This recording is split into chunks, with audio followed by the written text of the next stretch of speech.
Hello, thank you for being here. We are going to pay our homage to a former member of the International Society for the History of Medicine, who for 6 years was the national delegate of Italy.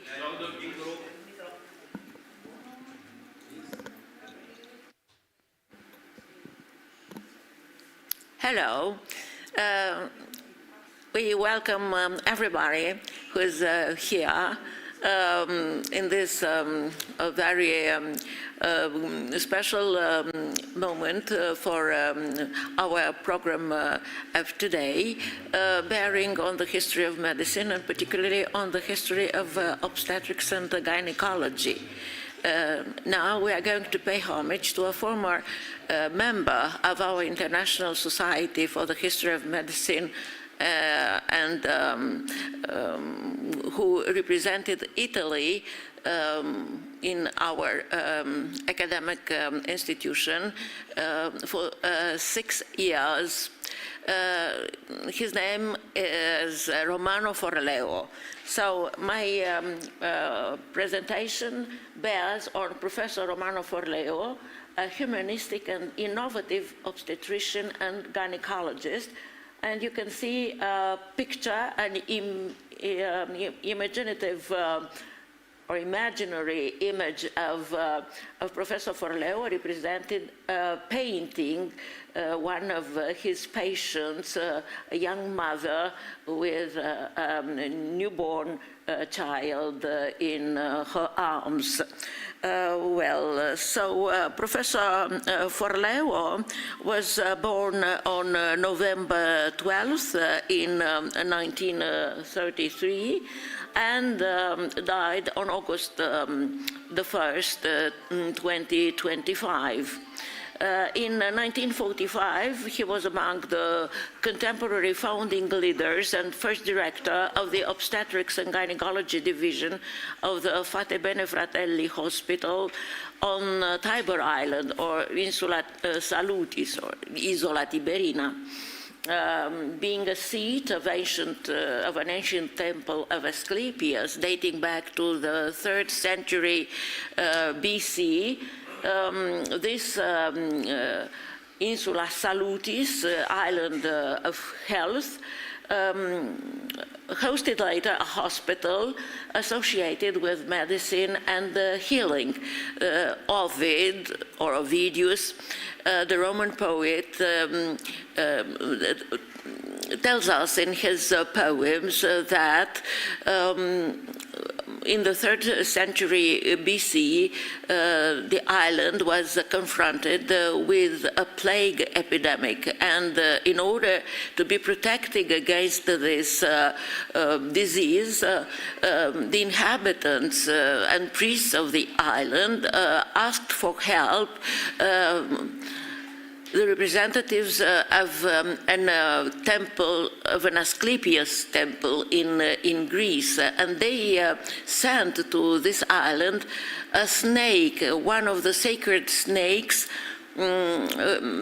living in that temple. And the snake indeed once on the island helped the community there to get healed and protected against this contagious illness. So this is the legend of the island. So the Fate Bene Fratelli Hospital, found in the 16th century, was a seat of recovering health and undoubtedly followed the tradition of the Temple of Asclepius. Therefore, the island continued to be associated constantly with medicine and healing. In his specialty, Professor Forleo opened the new perspectives, pioneering artificial fertilization and medical sexology on an international level. And he opened his clinic on this very island where he lived. In 1978 in Rome, he was the founding president. He was elected the founding president of the World Association for Sexual Health, And he also was among the consultants of the World Health Organization for the definition of sexual health.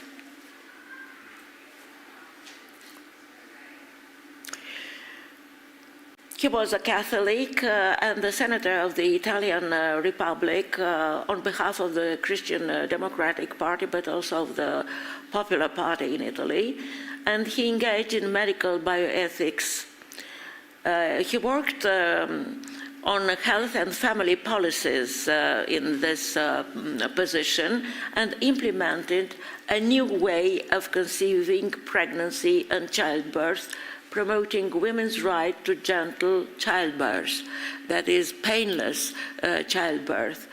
Indeed, this was, in the 70s of the previous century, something new. Besides, he advocated for conscious fatherhood, underlining the father's role during the mother's pregnancy and childbirth. This was also somehow a novelty. Romano Forleo's humanistic formation and cultural background enabled him to get involved in the history of obstetrics and gynecology, understanding that the future of a medical specialty cannot be redimensioned or foreseen while ignoring its deep roots. It's exactly the same idea as that presented in the session that preceded this homage to Forleo. He developed narrative medicine because in the history of sciences in general, whenever we have to invent backgrounds we do not really know in detail, we use documents, but we also apply what is now called narrative medicine. And he was such practitioner of narrative medicine in his writings bearing on the history of obstetrics and gynecology. And one of his famous books was entitled The Man Who Cared for Women, L'uomo che curava le donne, a book published in 2015, romanticized novel concerning the life and the activity of Soranus of Ephesus, considered the first male obstetrician in the history of medicine, and this time it was a highly educated doctor, a physician, considering observing and treating, assisting pregnancies and childbirth. And afterwards, the newborn children, how exactly they should be treated, and how persons around should take care of them. The fact is that in the case of Soranus of Ephesus, who lived in the 1st and 2nd centuries AD, real data were missing, so therefore Forleo adopted this narrative medicine. Another book was dedicated to a famous French physician, Jean Ostruc, who lived in the 17th, 18th centuries, was a professor of medicine at the universities of Montpellier and Paris, and who wrote the first great treatise on syphilis and venereal diseases, but also a very interesting book entitled Elements of Midwifery, with answers to a casuistical letter on the conduct of Adam and Eve also, because at that moment science and theology were tightly connected. So he tried to deal also with the conduct of Adam and Eve at the birth of their first child. Asura equally performed a critical textual analysis of the works of the Bible. Another book by Forleo, together with Federico di Trocchio, was dedicated to Giacomo Casanova and the midwives. Paradoxically, Giacomo Casanova was also interested in midwifery and the science as a whole, and is described in this book as a passionate amateur physician, an observer of the practices of midwives of the time against the backdrop of a scientific landscape that is among the most lively and interesting set of debates, an interesting set of debates by Vallisneri, Haller, Needham, Buffon, Spallanzani. Casanova was familiar with the debates of science, and therefore this book was dedicated to him. Synthetic treatise on the foundations of history of obstetrics and gynecology was written and published by Professor Forleo in 2008, telling us the history of medicine in obstetrics and gynecology, outlining less known details linking past, present, and envisaging further evolution.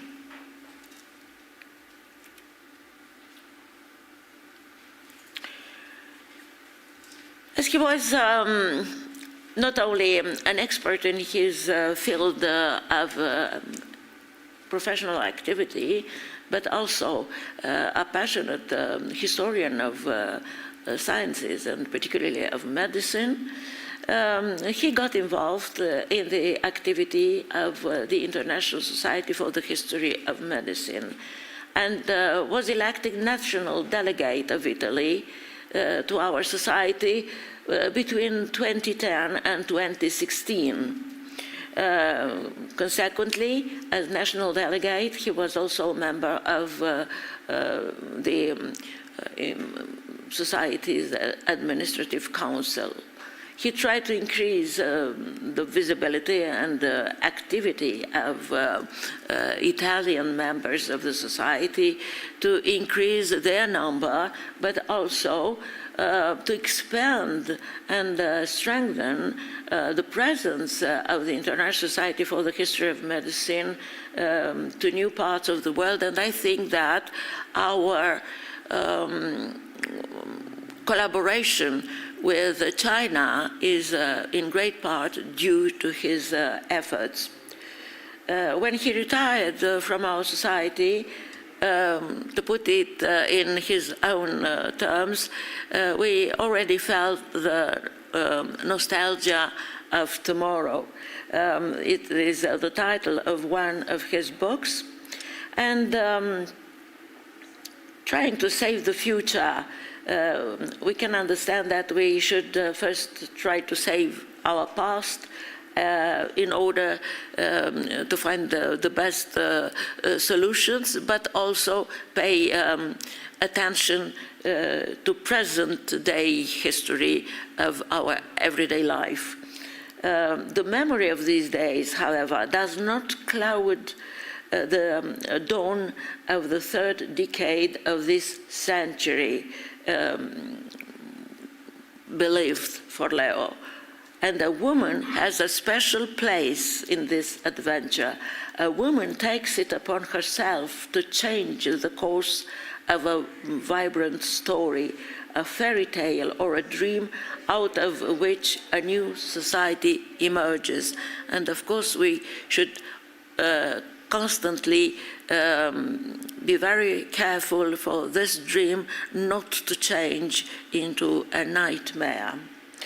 Some of the titles of the books published by Romano Forleo, apart from his specialty treatises, papers, and books, are Born for Love, Expectation, Birth, and the Child's First Days, Nostalgia for Domani, Son, Daughter, A Guide to Happy Pregnancy and Birth, Taste of the Future, and obviously Sexuality and Medicine.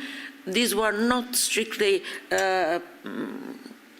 specialized texts, but also aimed at spreading medical knowledge, disseminating medical knowledge to common people, a sort of education for health, which is always and in all medical fields very important.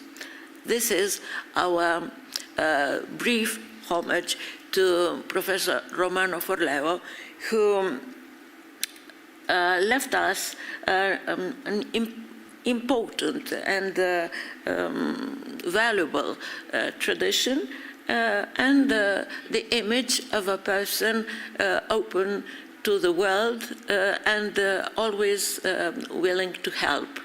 Thank you.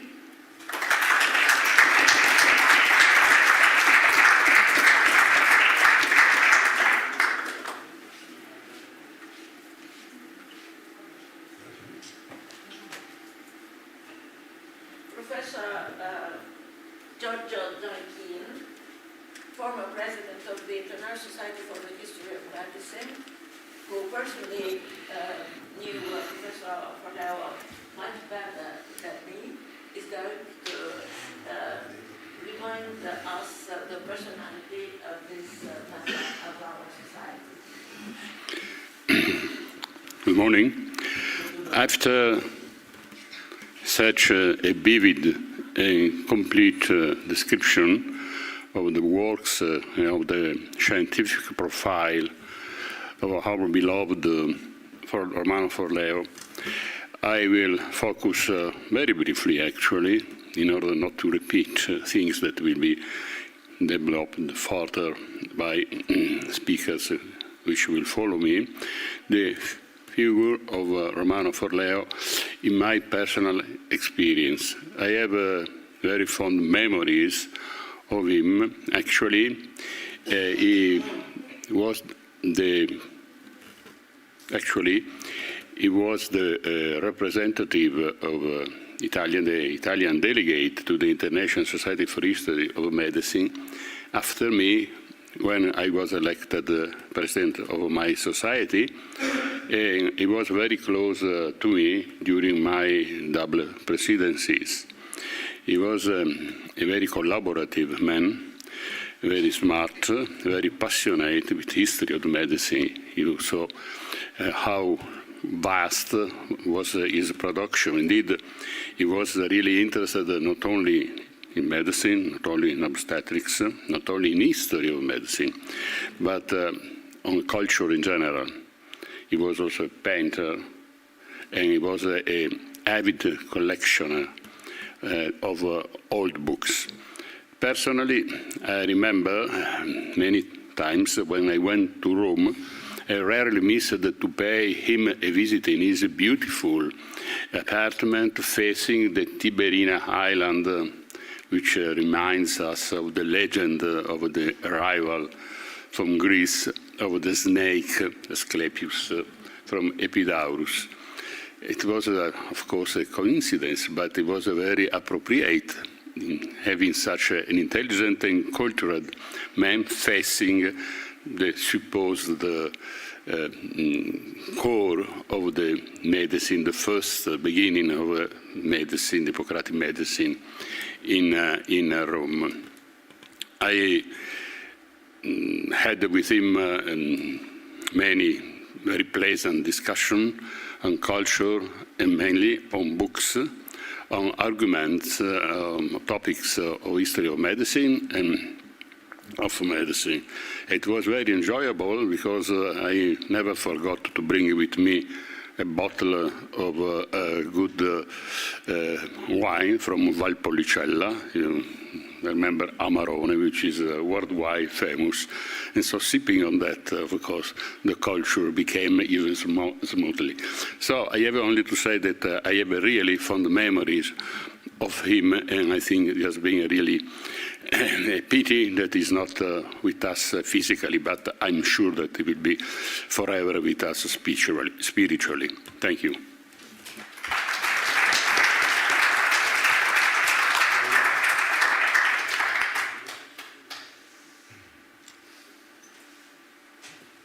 Professor Luca Borgi, manager of the International Society for the History of Medicine website, and our treasurer, follower of Professor Romano Forleo in our society as the national delegate of Italy. Yes, thank you, Dana. Good morning to everybody. I just myself want to add just a few personal memories of him. If I'm here in the society as Italian national delegate, I owe to him because probably he proposed my name when in 2016, as you saw, he was no longer able to fulfill all the commitments of this role, also because he started right then to take care in a very special way of his beloved wife. Julia was having a progressive and very serious disease, but I will mention this later. I live in Rome, so I teach in Rome, so I also was invited. He was a very welcoming person to his beautiful house, as Professor Zanchin just mentioned. It is in a Renaissance palace just in front, across the river from the Tiber Island, where he worked, and he was always very proud to tell that for all his professional career, he was able to reach the hospital for any urgency in 2 minutes, and it was real by walking or maybe by running sometimes, so in front of some delicate situation or some complicated childbirth or whatever.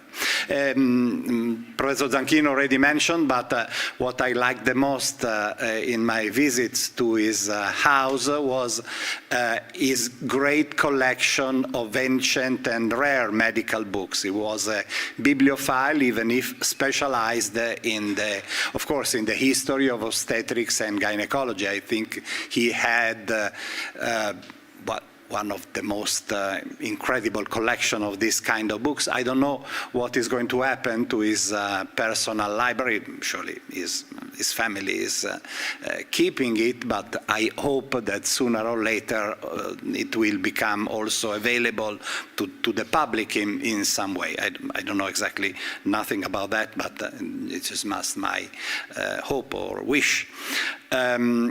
Then he also was a collector of something else apart from the books, and of course, as you know, gynecology or surgery or obstetrics books are also very important and very precious and very expensive many times because of their illustrations, which are a central part of this kind of topics. But then he was also a collector, so since he was fond of, as a painter, of painting. He had a huge collection in his house. He had a very quite big house, a collection of ancient paintings, drawings, and engravings of the Tiber Island, this very special place in Rome, connected, as Dana and Giorgio already told you, to the history of healthcare in Rome since very ancient times. And he collected ancient paintings and engravings of the island. And I suggested him many times to publish in some way a catalog of that collection. He didn't do it, but let's hope in some way also that great and I think unique collection he had about the Tiber Island can be published in some way and someday. Just to finish, in the last year when I visited him, I became even more aware of the fact that it was completely dedicated in the last few years of his life to taking care of his very sick wife, Julia, and I was quite impressed by the way he took care of her, also medically, humanly, and also professionally, of course, but he did everything with such a care, such a love, that I think it was very exemplary also from this point of view. Thank you very much for your attention.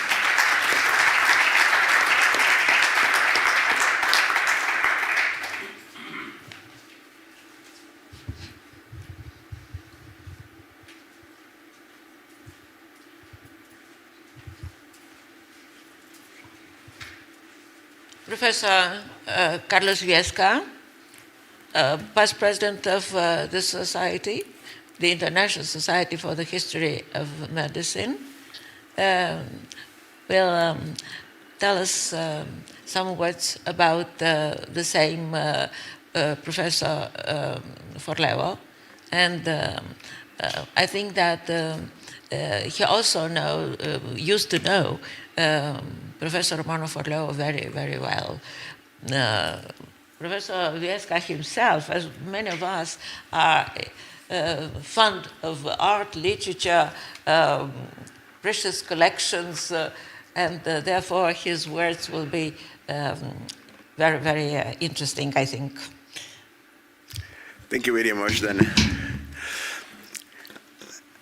I want to remember a very good friend, Professor Romano Forleo, and I intend do not be repetitive with the words of my presidency. Professor Romano Forleo, as you have heard, lived 92 years. He was a young man of 92 when died in the last August, with a very, very long trajectory, a very important trajectory as a gynecologist and obstetrics. He studied at Rome, and after, as you see, worked at the hospital in La Isola Tiberina, that precious island in the middle of the Tiber, in the center of the Roma city, separating the very ancient part and the medieval part of Rome. And as Dana have said, that island was the site of the very, very ancient Asclepius temple and Asclepian hospital in the 3rd century before Christ, but after was replaced by an hospital dedicated to San Cosme and San Damian, the Christian saints of medicine, in the last years of the 4th century AD. And from that date until today is a hospital, a very important hospital. In the island, the proa of the Navy was open, the temple of Asclepius, the church of San Cosme San Damian, and the little hospital. And after that, the modern hospitals were developed mainly by Professor Forleo. He established there a very, very modern and important hospital for mainly gynecology and obstetrics, and developed that is now the Instituto Italiano de Ginecología y Obstetricia. It's in the same hospital. He was the director and worked as gynecologist, obstetrician, and director, dean of the hospital for more than 20 years. And it's interesting because the books he published, you see in Dana's presentation, most of them, starts more or less in the last 70s of the 20th century, of course, with the book il parto oggi in italiano, el parto hoy in español, thinking about the difference between the attention of the childbirth in the last years of the 20th century in relation with the 50 years before. The difference was abysmal, was very important. And from them, he published 3 or 4 books about gynecological and obstetrics problems in a very, very technical way, but also was interested in 2 things, which was the sensation, the psychology of the mother, and he dedicated a little book, what are the expectations of a woman in pregnancy, his expectations, his dreams about his new child. This was very, very interesting because it's a living translation experiences coming from the talking with many, many pregnant women, his patients, and also transformed it in knowledge. This is a very, very fundamental thing. From this, Forleo starts thinking another thing. What is the future? A pregnant woman, his partner, her partner, and what is the future? What with a little baby that is coming? She and he thinks about it, and it's another precious book published in 1985. And after, he was involucrated in another thing. This little baby becomes an adolescent and published 2 precious books. What happens with an adolescent girl from 14 to 20 years, precise the dates, and what happened with a young boy from 14 to 20 years old. 2 books separated by 1 year in his process to write it, and thinking, what is this? What is the significance of the access to a sexual life? And published 2 books more about sexuality, the clue of sexuality, the modern views of sexuality, and also the psychological dimensions of it. And finally, in 1985, he published a very, very, very beautiful book. In Italian, it's Nato per Amore, Born for Love. What is this? The girl of the boy, born, but what is the expectative? It's necessary to love her or him, and the mother, the father, the family. What is the way to give love for this creature? This book is really precious. But now he works, as you see, some books on history of gynecology and obstetrics are books that he wrote when he was between 50 and 85 years, and develops 2 things very interesting. 2 books about Casanova, you see in the images that Dana presented. And why Casanova? Casanova was a man with a very, very bad reputation, a luxurious man, a bad person, and Forleo think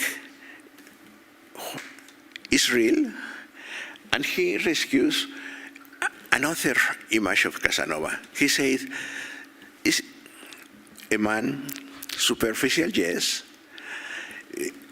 he moves from middle of Europe with different commercial empresses, all of them put out without any success. But finally, he was a successful people, that the man that is represented in the Fellini film on Casanova, taking clocks, making clocks in very, very precise hours, and playing with the clocks, but metaphorically playing with the time. The time is running, but the time is ours. And Casanova uses the time, and Forleo puts it in the table, uses the time for pleasure. The time is our possibility, open space for pleasure. In that way, his sexual commitments, his conduct is one thing, but also he rescues another thing. He publishes in the book that we see, Casanova and the Obstetrics, rescues the memoirs of Casanova.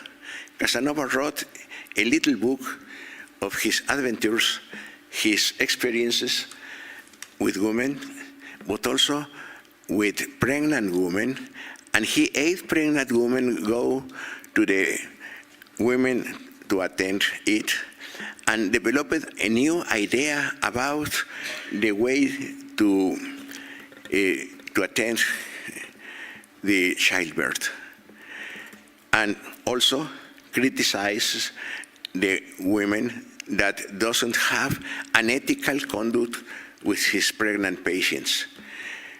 Talks in the late years of 18th century, talks about abortion, provoked abortion, traffic of babies, all the things that we have now and are a very, very big bioethical problem.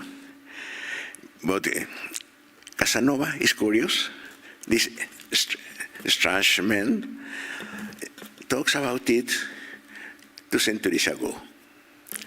The other thing, in his memoirs, Casanova gives us another image of himself, and Forleo rescues this image and said, this was not a bad man, was a peculiar man, but a peculiar man which gave me, Forleo said, gave me a very interesting image of obstetrics in the 18th century. And the second consideration, which is the difference between 18th century obstetrics and now? And came the other books.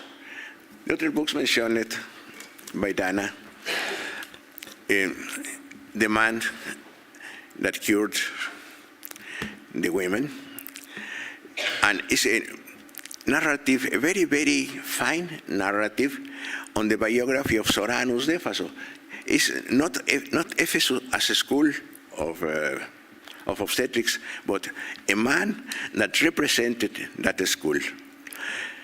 Then Forleo takes some page to show us how Sorano puts his considerations about general pregnancy, about the different positions of the fetus, the way to attend it, the way to use some vegetal remedies generally founded in the Dioscorides Materia Medica from the same time, and the possibility and the structure of the Roman Empire attention of pregnancy and childbirth.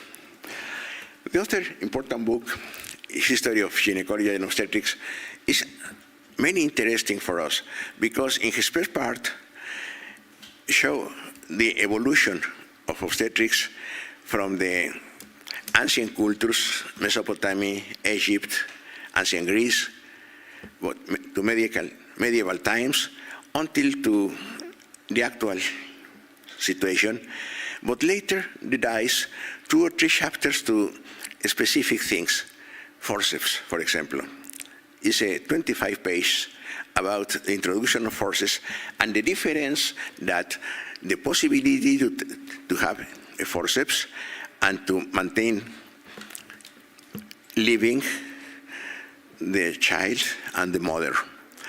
And also the important things, the last part of the book, talking about Semmelweis and the introduction of antisepsia in the childbirth attention is another very important thing.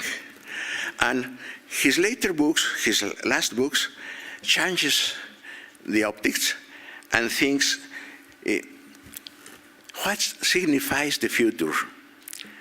The future for us, the future in the lives of some people, and a very beautiful novel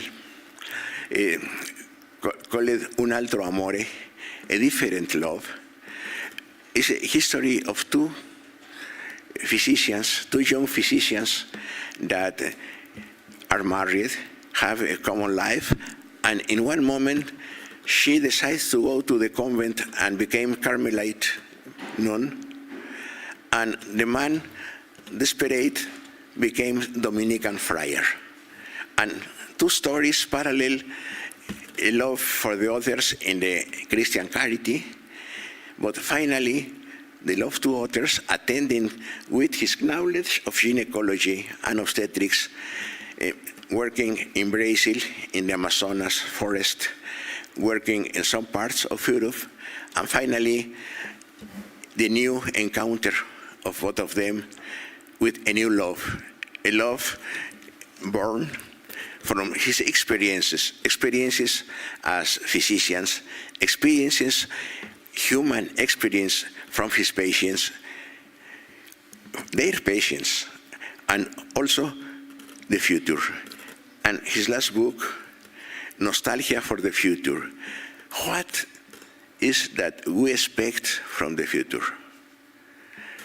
At 85 years, Forleo said many times when we talked with him in his home, with that magnificent view of Rome that you can imagine, and said, I have also dreams of movement, dreams of adventure, dreams of love, open to me at almost 90 years old, and which signifies it. The life only finishes in the death. He said maybe not, but in the while we need to live with dreams, with adventures until the last moment. We, his friends, remember Romano Forleo with friendship, with admiration, and always thinking, being sad for his death. Thank you very much.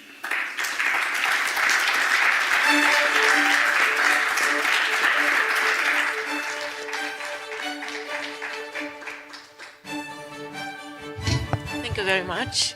So you can take this round table as an example of good practices in the recent history of medicine. Thank you very much.